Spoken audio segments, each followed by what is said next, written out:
kita syutingnya tuh ya bisa dibilang di isolasi juga karena kan syutingnya setnya hanya itu di si Benteng Van der Wijk itu kan. Itu di set menjadi lapas Ratu Adil tersebut. Pas awal kita mau syuting di situ kita juga udah dikasih warning sih. Ya. Terus harus jaga omongan. Jadi hati-hati kata-kata, nggak boleh kata kasar apa segala macam. Kalau enggak nyeret kepala orang. Apalagi aku kan semua gue gamparin, semua gue tonjokin. Mohon perhatian. Eits, sebelum nonton, subscribe dan nyalain loncengnya. Biar makin asik. Selamat nonton. Hello, hai Sobat 21. Apa kabar kalian hari ini? Semoga kita semua sedang dalam keadaan sehat ya. Amin. Senang sekali rasanya aku Amel Sani dapat menyapa Sobat 21 yang sedang menyaksikan. Sekarang Amel sudah bersama dengan pemain dari Bangsal Isolasi. Siapakah mereka? Please welcome Wulan Guritno dan Kak Kim. Hai Amel. Amel manggilnya? Yes. Oke. Kak Wulan, Kak Kim baik? Baik. Alhamdulillah. Sehat. Sehat. Setelah mungkin syuting dengan genre yang cukup ugal-ugalan. Berbeda ya, ugal-ugalan. Wow, udah di-spill nih ugal-ugalan ya. Bulet-buletan. Bulet-buletan. Oke, pertama-tama Amel mau tanya dulu nih ke Kak Kim dan juga Kak Wulan. Gimana sih perasaannya waktu pertama kali ditawarin main film Bangsal Isolasi? Tapi sekalian deh, coba dong ceritain juga kalian tuh perannya apa sih di sini? Oke. Dari Kak Wulan dulu? Aku dulu, oke. Boleh, monggo. Waktu pertama kali ditawarin, buktinya akhirnya kan aku main, artinya aku tertarik dan menerima. Yes. Karena kalau buat aku diusahakan tidak ada pengulangan dalam bermain di suatu peran gitu. Nanti kalau udah ada jangka yang lumayan panjang, kalau sampai ada pengulangan, karena kan sebenarnya cerita kan kurang lebih begitu, peran kurang lebih begitu, hanya dia berputar aja dengan kisah yang berbeda, dengan situasi yang berbeda, tahun yang berbeda, tetapi kan ya kisah cinta ini dan segala. Pokoknya diusahakan tidak ada pengulangan. Peran yang aku perankan di sini, peran yang memang belum pernah sama sekali aku perankan sebagai napi. Belum pernah tuh sebagai napi for the first time ya? For the first time. For the first time. And then ini kan genrenya drama, thriller, mystery, action. Genre ini pun sudah lama sekali. Action terakhir aku perankan kapan? Waktu umur 20-an kali, ya kan? Otomatis aku udah very interested, makin tertarik lagi setelah tahu ya selain napi, ini kita akan syutingnya terus di dalam set penjara, set penjaranya akan dibuat di Benteng Van der Wijk gitu. Dan ini penjara khusus wanita. Nah, latar belakang yang seperti ini membuat aku makin tertarik lagi. Jadi langsung terima. Nah, masuk ke peranku. Namanya Bella. Bella ini dia jagoannya lah, queen bee-nya di lapas Ratu Adil namanya. Kepala suku wanita, ya kan. Dia nih punya kuasa lah di penjara gitu.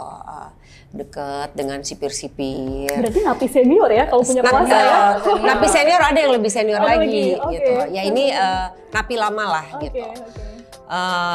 Dia punya kuasa dan dia itu nggak pernah pikir panjang, mikirnya pendek. Ada apa hajar, ada apa hajar gitu. Kasar lah orangnya gitu. Tapi nanti kalau kalian menonton film ini kalian akan tahu segala sesuatu dalam hidup tuh atau manusia tuh semuanya abu-abu lah gitu. Kenapa sih dia begini? Ada alasannya, ada reasons-nya gitu. Nah segitu dulu kali aku ya. Yes, ini penasaran juga ya moral story-nya apa sih? Nanti kita bahas ya Kak ya. Oke Kak Wulan, thank you so much. Nah sekarang ke Kak Kim. Apa nih perasaan pertama kali ditawarin main Bangsal Isolasi? Pas aku dikirimkan sinopsisnya, aku baca, wah ini tentang penjara wanita nih.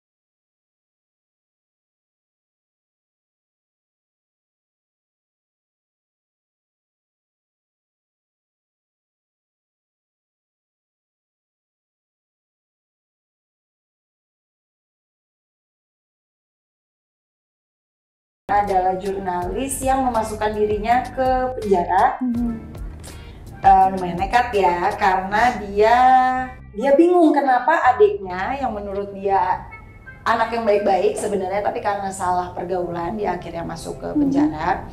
Kenapa adiknya ini tiba-tiba meninggal secara misterius? Pokoknya secara tidak wajar aja gitu loh. Jadi aku sangat nekat, sangat brave, aku masuk penjara untuk menyelidiki hal ini. Berarti naluriah seorang kakak nih ya? Iya, karena yatim piatu juga kan mereka, jadi they only have each other, dan karena dorongannya sayang yang sangat besar kepada adiknya ya bisa melakukan hal seperti itu. Jadi kayak mengorbankan diri demi mencari tahu kebenaran gitu ya? Iya, kepaling kan dia sebagai jurnalis udah ngerti lah dikit-dikit seperti apa di dalam penjara, tapi ternyata masuk ke dalam penjara seberantakan itu, pokoknya jungle banget lah di dalam situ. Oke. Berarti sebenarnya perasaan waktu ditawarin nih kalian berdua excited banget ya? Excited karena memang secara genre ini kayaknya challenging ya. Baru. Iya nggak? Betul ya? Oke, Bella dan Wendy. Ini kita juga mau konfirmasi nih, selama produksi ya, proses syuting berlangsung, ini kalau kita lihat dari trailernya ya Kak ya, Bangsal Isolasi ini kayaknya kompleks nih. Mungkin ada asumsi-asumsi ini horor bukan sih? Ini ada dramanya, ada misterinya, ada actionnya pula, tapi juga thriller. Nah, kalau dari kalian nih mengkonfirmasi, ini genrenya condong ke arah mana sih? Lebih ke Thriller sih. Thriller mystery action. Thriller, mystery, action tuh ya?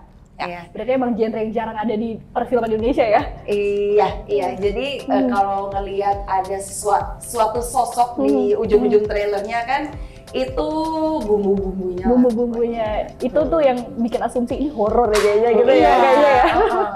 Oke, nah it is a horror movie though, karena thriller horror itu tuh bukan setan. Horror itu kalau misalnya kita pelajari, itu horror itu di Indonesia aja yang film horror itu artinya film setan. Bukan, horror itu horror. Membuat seram, kita merasa membuat kita ketakutan. Itu bisa misteri, bisa thriller, bisa something gory, slasher, darah-darah itu horor. Semua itu horor, kategori horor, banyak turunannya. Gitu. It's not about ghosts. It's not about ghosts. Iya gitu. Ya kan? Jadi ada knowledge lagi satu. Betul. Thank you Kak Ulan. Nah, Kak Ulan dan Kak Kim, ini kita juga perlu konfirmasi nih. Bener gak sih film Bangsal Isolasi ini terinspirasi dari kasus kematian yang tidak wajar yang ada di lapas perempuan? Nah, jeng-jeng. Betul nggak tuh Kak? Bener nggak ya? Aku kurang yakin ya, maksudnya bisa iya, bisa tidak. Karena memang ada terjadi di sini dan juga di luar negeri. Kematian-kematian yang tidak wajar di dalam penjara. Karena kita tahu kan, kayak Kim bilang, betapa jungle-nya di dalam sebuah penjara. It could be anything, bisa terjadi karena apapun gitu. Tapi kematian tidak wajar itu ya begitulah kan, yang di dalam lapas itu siapa aja coba, ya kan?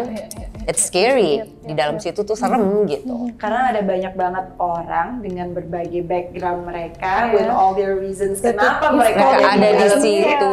Dan ada juga yang di dalam situ karena tidak bersalah. Ada juga. Ya, karena menjadi kambing hitam kan ada. Ada juga, terus udah gitu kan.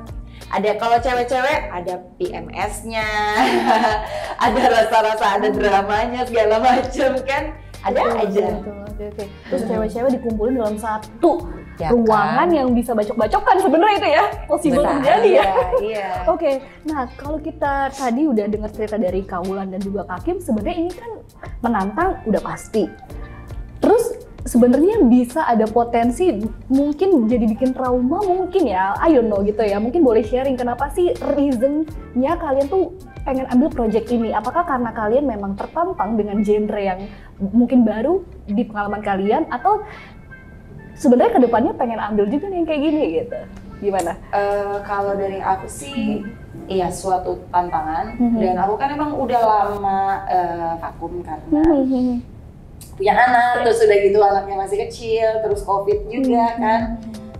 So coming back terus di offer satu sinopsis ini tuh yang kayak, wah ini kayaknya seru banget nih. It's gonna be something really new, really fresh, dan pastinya menantang. Ya. Oke. Berarti menantangnya itu emang ini ya, harus jadi pembuka pengalaman baru ya. Iya. Aku seneng sih doing something that's new that I've never done before sih, aku seneng. Oke, got it. Thank you, Kak Kim. Kalau kalian gimana? Ada nggak sebenarnya reason Kayaknya khusus? bukan cuman Kim atau aku, tapi kayaknya kita semua di sini kalau melakukan sesuatu yang nggak menantang kan lama-lama juga bosen ya gitu. Something yang menguras tenaga dan pikiran kita lagi, itu kan membuat kita makin kaya juga gitu. Makanya yang tadi sebelumnya aku bilang, kalau bisa pada saat menerima peran, kalau bisa itu jangan ada pengulangan yang secara cepat gitu. Abis misalnya peran ini 5 tahun lagi. Iya, jadi napi lagi gitu. Jadi karakternya bisa variatif. Iya, ya? gitu. Oke. Nah, kalau tadi kita dengar dari ceritanya dan juga sempat lihat trailernya juga nih ya, teman-teman, banyak banget perempuannya didominasi oleh kaum Hawa. Ya kan memang lapas perempuan. Lapas perempuan gitu kan ya. Iya. Itu proses syutingnya gimana? Repot gak? Asik gak? Ya kita diisolasi juga sih sebenarnya waktu syuting. Atau sesuai ada judul. khusus nggak supaya kalian benar-benar bisa into karakter? Karena seperti biasanya kita memang ada readingnya, ada proses reading, kemudian karakter skrip apa segala macam. Terus kan kita syutingnya itu di Kebumen, di Gombong kan. Jadi kita ya ketemunya itu lagi. Ya. Dan kalau kita lagi break, pada pergi jalan-jalan bareng, makan-makan bareng gitu. Dari situ bisa guyup juga ya, tapi ya lebih solid lagi. Gitu. Ya. Tapi dengan yang tadi kayak aku bilang, kita syutingnya tuh ya bisa dibilang diisolasi juga, karena kan syutingnya setnya hanya itu di si Van der Wijk, apa tuh namanya, Benteng Van der Wijk itu kan, itu di set menjadi lapas Ratu Adil tersebut. Nah, jadinya dengan kita berada di situ terus-menerus setiap hari dari pagi sampai malam, itu juga ya walaupun kita sudah melalui proses reading dan lain sebagainya dan kita sudah mendapatkan pendalaman dari karakter masing-masing, tetapi itu makin membuat kita menjadi gitu, karena kita merasakan hawanya di situ, baunya, lembabnya dan segala macam. Kita tinggal di situ, kita balik ke hotel kan begitu kelar syuting, besoknya udah di situ lah. Jadi kita lebih menghabiskan waktu lebih lama di lapas itu dibanding di hotel. Iyalah, di hotel kan tidur doang, tidur mandi balik. Balik lagi. Oke. Berapa lama proses syutingnya, Kak? Kalau boleh tahu? 3 minggu, hampir 1 bulan. 1 bulan ya. Ya, 1 bulan. 1 bulan di tempat yang lembab. Betul, dan itu udah lama banget nggak dibuka tempatnya. Itu kan udah 200 tahun tempatnya. Tapi pernah sempat jadi pariwisata gitu. Tapi terus akhirnya ditutup. Udah sekitar 6-7 tahun lah gitu. Jadi baru dibuka lagi tuh untuk ini. Jadi gitu dibuka mungkin tuh anak-anak art. Gitu kan. Debunya, terus semua all the fungus and everything. Lumut-lumut. Sempat ngerasa ini nggak, Kak, kayak shock culture mungkin, kayak hawanya kan beda ya sama kehidupan sehari-hari gitu ya. Pernah kayaknya kita semua ngerasain sih, Kak. Kayak aku inget banget belum 1 minggu aku dan Mas Ade, sutradara kita, belum 1 minggu syuting itu udah sakit. Kita udah batuk-batuk.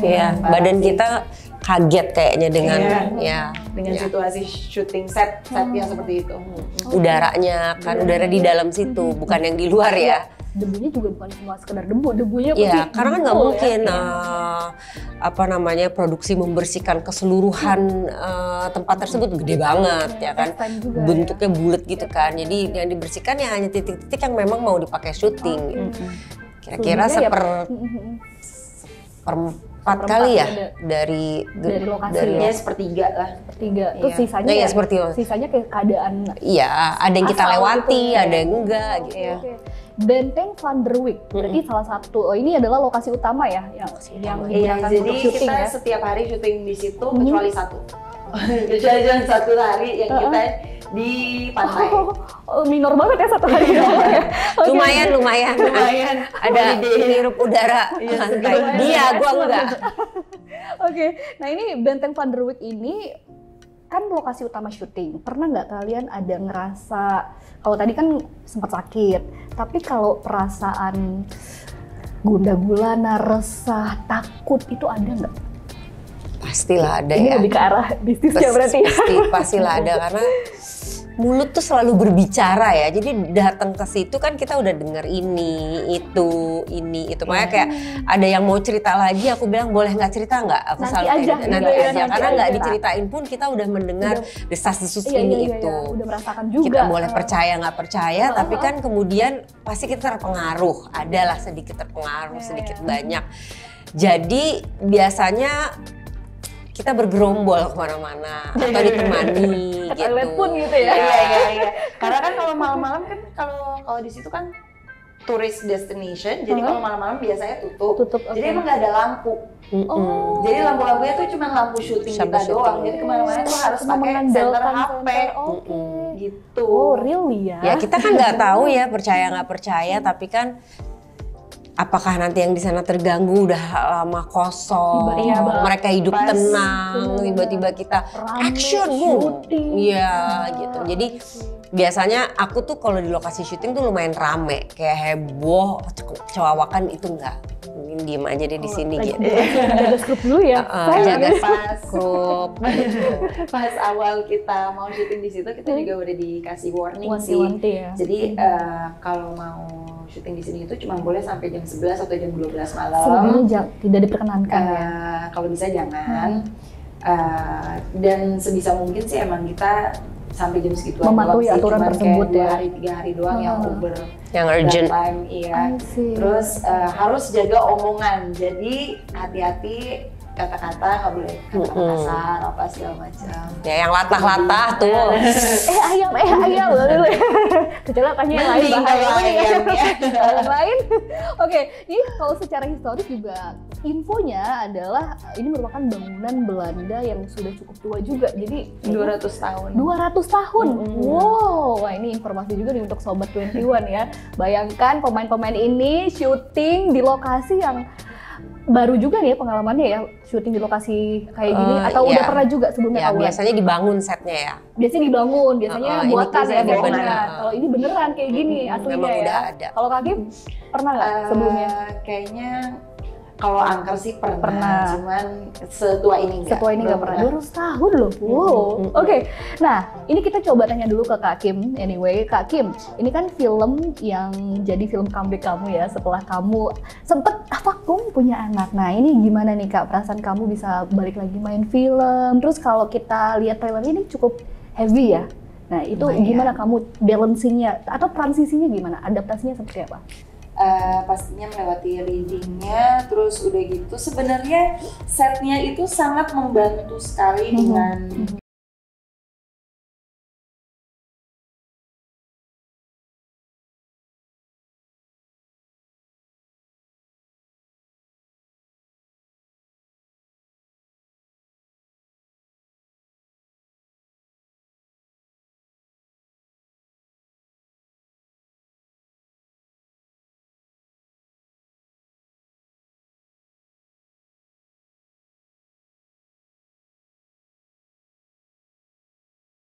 bikin Weni ngomongnya seperti ini atau Weni kayaknya mendingan gini aja deh. Jadi semuanya tuh enak gitu loh. Jadi open dialogue aja tentang semua ini. And that's what makes me as an actress like really happy, excited Oke. ngerjain Nah, project ini. karakter kamu ini kan sebagai seorang jurnalis yang menyamar sebagai seorang narapidana, Napi. betul ya? Iya. Itu gimana cara kamu bisa ngeblendnya atau membawa karakter itu? Gimana Sulit ya? nggak Kak? Ya adalah kesulitannya, especially dalam bidang ininya ya, fightingnya. Oh iya. Karena kan emang aku biasanya yang ngurusin anak segala macam, terus tiba-tiba Kontra harus banget ya. fighting sama Mbak Wulan Guritno yang udah biasa Ada lagi nge-gym. kan yang lain juga ya? Ada lagi nggak sih aku? Dikit doang kayaknya. My biggest fight scene was with you sih. Oke. Yeah. That was like the most hardcore one. Berarti kalau di film sebenarnya musuh ya? Iya banget. Iya. Iya sih, apa ya? Iya, setnya sangat membantu. Baju-bajunya juga. Oke. Dan fighting scene-nya seru Oke. banget. Satu adegan action yang menurut kamu susah untuk kamu lakuin? Apa ya? Apa ya? Dicekek. Oh, nggak kebayang sih, dicekek atau mencekek? Dicekek. Oke. Iya. Kalau enggak nyeret kepala orang. Iya nggak tega Yang nggak akan sih. mungkin dilakukan Sebenarnya di nggak rumah. tega ya kan, kayak sorry banget ya. Jadi kalau sebelum adegan tuh pasti kita sorry ya. Minta maaf duluan ya. Iya. Apalagi aku kan semua gue gamparin, semua gue tonjokin semua. Nah ini asik nih, kita langsung masuk ke Bella. Bella yang konon katanya di film ini tuh perannya tuh paling ini ya, dominan dan kayak paling berkuasa ya tadi ya. Kadang-kadang kalau misalnya di lingkungan kita kan suka ada orang yang kayak nggak, ini bukannya ngejudge ya, tapi kayak kelihatannya tuh berlebihan. Pasti ada sesuatu yang sebenarnya dia tutupin kan, gitu. Jadi mungkin nih si Bella nih berlebihan itu mungkin sebenarnya menutupi sesuatu atau menjaga sesuatu gitu kan. Maybe that's not really her. Nah, nonton aja. Oh, iya. Jadi penasaran. Tapi ya, yang ditampilkan adalah Bella yang dominan, seperti yang tadi kamu bilang. Gitu. Bella dominan, berkuasa, dan kayaknya orang juga segan sama dia ya. Iya, karena ya itu tadi dia pikir pendek apa-apa langsung baku hantam gitu, dan memang dia punya kuasa gitu. Teman-teman lainnya, napi-napi lainnya melihat memang dia punya kuasa karena dia punya kedekatan dengan sipir-sipir dan lainnya gitu, petugas-petugas di lapas tersebut gitu. Jadi kan she could do anything gitu. Dia bisa bilang yang itu aja tuh gitu. Dia tinggal bohong, sipir-sipir percaya gitu, gitu. Okay. Dia tinggal bohong. Siapa nih yang bikin keributan gitu kan? Gue tinggal bilang ini, padahal bukan dia. Ini dibawa gitu. Ini gara-gara Bella. Jadi provokator. Nah, ya. Kak Bella, Kak Wulan sebagai Bella. Kalau kita tanya nih, sebagai Bella, apa susahnya memerankan Bella? Karena mungkin beda jauh sama karakter asli Kak Wulan ya. Iyalah, masa gue kayak begini? Punya temen dong ya.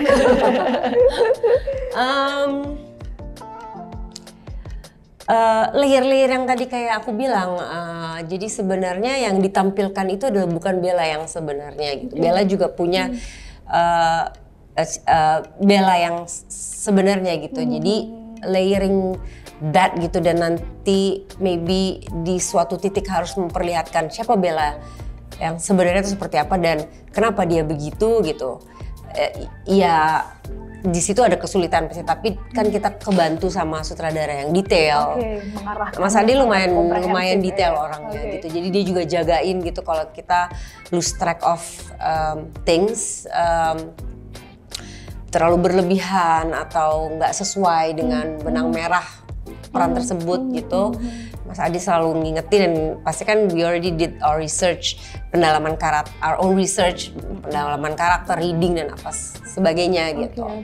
Tapi pastinya untuk menghidupkan suatu peran sekecil sebesar apapun tuh pasti ada kesulitan gitu. Cause it's not us gitu, bukan diri kita sendiri kan. Kita harus gali gimana caranya menjadi dan believable. Orang melihat itu udah nggak lihat Wulan gitu. Nah biasanya aku tuh ngetesnya kayak gitu tuh di premiere tuh, kalau orang lain penonton nggak tahu Wulan yang sebenarnya seperti apa, tapi keluarga dan teman-teman deket aku kan tahu.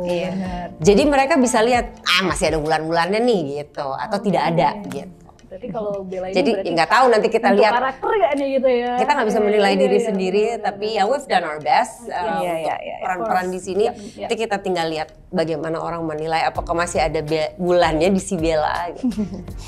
Makin penasaran tentunya ya Sobat 21. Nah, Kak Wulan dan juga Kak Kim, thank you so much ya sudah berbagi. Terima kasih juga. Narasi yang bikin kita makin penasaran untuk menontonnya. Kalian harus banget nonton film Bangsal Isolasi karena yang pastinya entertaining, dan sebenarnya ada banyak pesan-pesan yang bisa didapatkan dari film ini. Let's say salah satunya itu adalah hati-hati kita berteman sama siapa.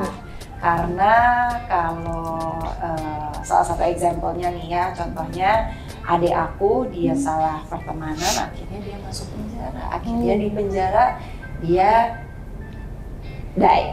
Malah kehilangan nyawa. Kehilangan nyawa, iya. Jadi yes, itu hanya salah satu dari banyak sekali pesan-pesan yang bisa didapatkan dari film ini. Dan kalau dari aku, Jangan sampai kelewatan pas tanggal 25 Juli itu udah langsung nonton. Filmnya seru banget, something fresh, berlatar belakang penjara khusus wanita, you know, cewek-cewek, those cat fights, itu seru banget buat dilihat. Ceritanya juga dalam, pemain-pemainnya juga, oh kalau itu nggak bisa ngomong karena masa kita memuji diri sendiri. Nggak jadi, tapi pokoknya saksikan Bangsal Isolasi 25 Juli 2024 di bioskop. Sayangan kamu. Oke, thank you so much. Terima kasih. Jangan lupa Sobat 21 untuk saksikan Bangsal Isolasi 25 Juli 2024. Asihkan videonya? Jangan lupa like, subscribe, dan komen ya. Sampai jumpa di video selanjutnya.